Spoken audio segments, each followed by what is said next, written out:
Hello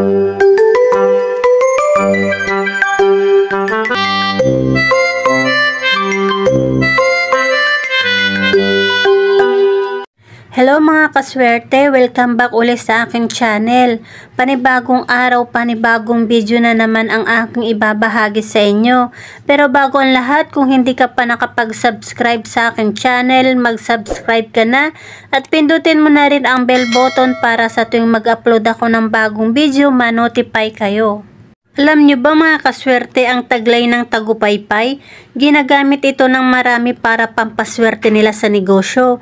Hindi lang pampaswerte sa negosyo ang tagupaypay, ito rin ay ginagamit sa panggagayuma, ginagamit rin ito sa pag-a-apply ng trabaho, ginagamit rin ito panghalina ng customer, pampaswerte rin ito sa kahit anong uri ng sugal.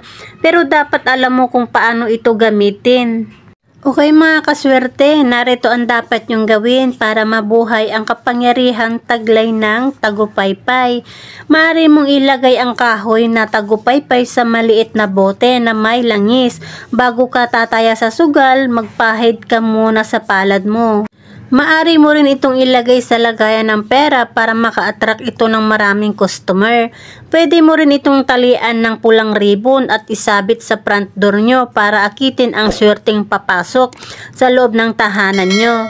Kung mag-a-apply ka ng trabaho, dalhin mo lagi ang tagupaypay at ibulong mo sa tagupaypay ang nais mong mangyari na matanggap ka sa ina-applyang mong trabaho.